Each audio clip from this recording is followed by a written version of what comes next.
Aujourd'hui, sur le stand de la ville et de la CAC, le sujet principal, c'est l'économie. Et justement, nous retrouvons Jérôme Matt pour nous parler d'un projet, d'un appel à projet en fait, le bar à champagne.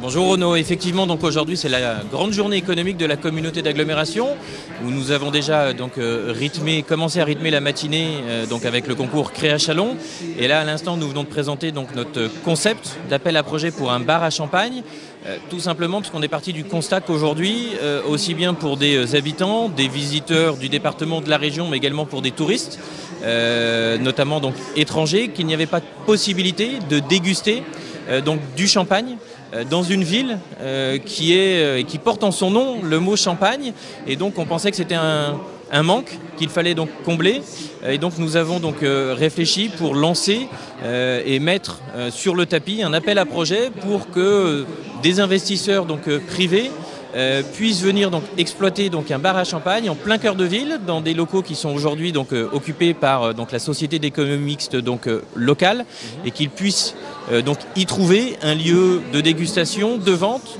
complété également par une offre de dégustation, restauration de produits du terroir, puisque nous avons autour de nous, autour de Châlons et dans la Marne, donc en général, des producteurs qui aujourd'hui commencent à faire de la vente en direct, et on se dit qu'aujourd'hui c'est une richesse pour notre territoire, c'est une richesse donc gastronomique, et qu'on souhaite avoir une offre complète au travers de ce bar à champagne qui n'est pas en concurrence avec ce qui existe aujourd'hui, mais qui est plutôt un complément qui manque et indispensable pour montrer que à Châlons on trouve également des lieux propices à déguster du champagne, des lieux festifs, mais également des lieux pour des rencontres professionnelles, pour avoir des lieux de rencontres un peu informels et donc sympathiques en sortant donc du bureau, mais également pour recevoir des clients et des touristes.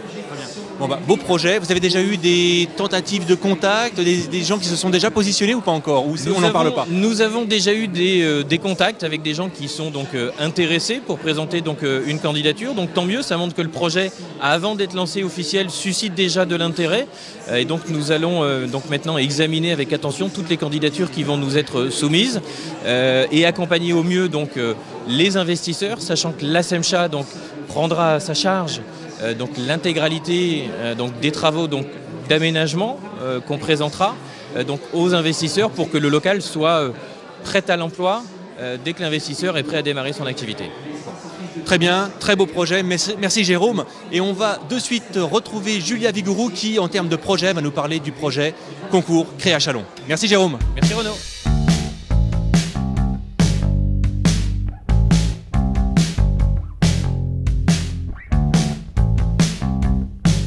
Châlons en Champagne et sa région, secteur propice aux porteurs de projets. Nous sommes en présence de Julia Vigourou qui va nous parler de Créa Chalon. Oui, alors Créa Chalon, c'est un réseau de structures d'accompagnement à la création et à la reprise d'entreprises. Donc nous sommes 12 partenaires à accompagner les créateurs dans leur démarche et dans leur parcours de création. Alors je sais qu'au sein du réseau Créa Chalon, il y a un concours Créa Chalon qui consiste en quoi? Alors c'est un concours qui consiste à mettre à l'honneur le dynamisme des entrepreneurs qui s'installent sur le pays de Châlons-en-Champagne. Donc ce concours, il s'adresse à tout type de créateurs. Ça va du porteur de projet qui en est au stade de l'idée jusqu'à l'entreprise dynamique qui est déjà créée depuis plus de 2 ans. Donc il y a différents thèmes pour être récompensés en fait dans ce concours Créa Chalon, et il y a un prix spécial, je crois, c'est le prix des anciens lauréats. Et oui, donc au-delà des 4 catégories donc, qui sont projet de création, création reprise, auto-entrepreneur ou entreprise dynamique, nous avons effectivement mis en place cette année, pour la 5e édition, un prix spécial des anciens lauréats, pour lequel 7 anciens lauréats vont récompenser leur candidat coup de cœur. Et là-dessus, c'est une récompense à la fois financière ou d'aide ou de service. Il y a un package qui sera offert, je dirais, au coup de cœur lauréat Créa Chalon. Effectivement, dans le cadre de ce prix coup de cœur des anciens lauréats, ce sera d'une part un prix financier, 2-3 000 euros, et également des services offerts par les anciens lauréats en termes de communication ou d'autres choses bien utiles pour quelqu'un qui démarre. Voilà, donc tout est dit. Là-dessus, les résultats seront connus quand, en fait? Alors, nous allons auditionner l'ensemble des candidats les 1er et 2 octobre prochains. On tiendra secret les résultats et nous dévoilerons le nom des lauréats le 12 octobre. Très bien. Merci Julia.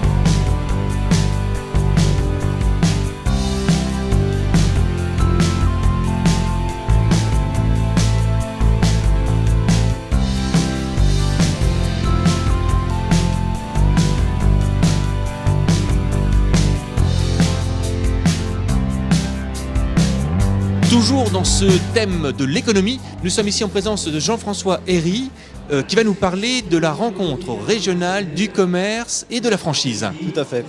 Oui, c'est la 2e édition cette année de ces rencontres qui sont en fait une manifestation partenariale avec l'ensemble des acteurs territoriaux et le réseau consulaire de la région Champagne-Ardenne afin de promouvoir et le commerce et les investissements en réseau de franchise. Est-ce qu'on sait d'ores et déjà quand aura lieu, où aura lieu et combien de franchises seront présentes? Tout à fait. Alors donc ce sera le lundi 5 octobre, ici au Capitole, dans l'espace congrès. Il y aura déjà d'inscrits, on a une quinzaine de réseaux de franchises et on attend les porteurs de projets pour les mettre en face et puis pour qu'ils fassent des rendez-vous. Concrètement, ça veut dire qu'en tant que porteur de projet, je suis intéressé par l'éventuelle mise en place d'une franchise. Il faut que je peux déjà m'inscrire pour être présent, il le faut? Il le faut, oui, parce que ça permet après de pouvoir faire des rendez-vous avec ces réseaux. Alors, il faut préciser que ce sont l'ensemble des types de commerce qui sont mis en avant. La franchise étant un mode particulier, mais les porteurs de projets s'inscrivent, peuvent faire des rendez-vous avec ces réseaux de franchise, peuvent également assister à des conférences qui leur permettront d'avoir l'ensemble des informations à la fois sur l'établissement d'un commerce et également pouvoir s'établir en franchise. Très bien. Merci Monsieur Herry, on rappelle la date? Le 5 octobre, lundi, au Capitole, on vous attend. Merci. Merci.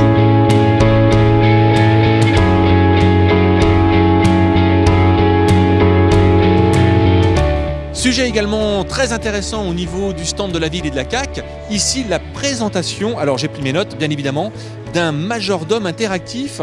Nous sommes avec Monsieur Voilmy, Dimitri, bonjour. Bonjour. Alors vous avez une fonction un peu particulière, vous êtes sociologue des usages et nouvelles technologies, c'est ça? Oui, exactement, oui. Ça consiste en quoi en quelques mots votre métier? Ça consiste à observer l'appropriation des nouvelles technologies par l'usager final et de co-concevoir avec lui des nouvelles fonctionnalités de ces technologies.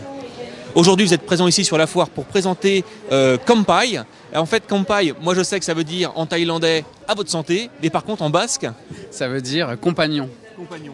Voilà. Et alors, ce compagnon, quel est son devenir, son usage?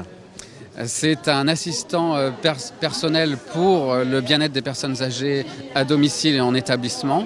C'est également un assistant logistique pour les personnels soignants d'un établissement de santé. Alors j'ai cru comprendre que ce genre de compagnon, en fait, est paramétré par rapport à la structure. Il connaît l'espace, il connaît les chambres, il se déplace, il va voir les usagers, les personnes, les résidents, en fait. Et il peut répondre à des questions simples posées par les résidents. De quel type? Par exemple, il va vous rappeler le menu de la journée. C'est des questions récurrentes qui reviennent en établissement et lui, il ne posera aucun souci de lui vous répéter la réponse 10 fois dans la demi-heure sans aucun problème. Il va également vous rappeler la liste de courses que vous avez rentrée préalablement et ça évite, quand on a quelques pertes de mémoire liées à l'âge, d'avoir des soucis pour se rappeler certaines activités. Il peut également être préprogrammé à un moment donné de la journée pour une activité physique. Et il va venir vers vous, justement, puisqu'il est mobile, et c'est une grande innovation de ce robot, de pouvoir cartographier l'espace, d'éviter les personnes grâce à ces capteurs, différents capteurs sur le dispositif, et de se déplacer vers le but qui leur a été préprogrammé. Et j'ai cru comprendre également qu'il pouvait appeler sur simple demande des personnes de la famille et mettre en place une visioconférence à partir du moment où on est équipé, bien sûr. Oui, exactement. C'est que ce robot est équipé de systèmes de visio intégrés, simplifiés, qui permet d'avoir le contact avec la famille et l'extérieur. Et ça va bientôt être testé ici en live, quasiment sur Châlons. Oui, nous avons déposé un projet dans le cadre d'expérimentation globale des nouvelles technologies dans le domicile, notamment avec la réhabilitation de la résidence Clamart, la résidence pour personnes âgées gérée par le CCAS de la ville de Châlons. Et ici, ce sera géré en grandeur nature, au quotidien, dans un établissement où toutes les personnalités vont pouvoir donner leur avis. Très bien. Merci, c'est aussi ça donc le numérique sur Châlons. Merci beaucoup, à bientôt. Merci beaucoup, au revoir.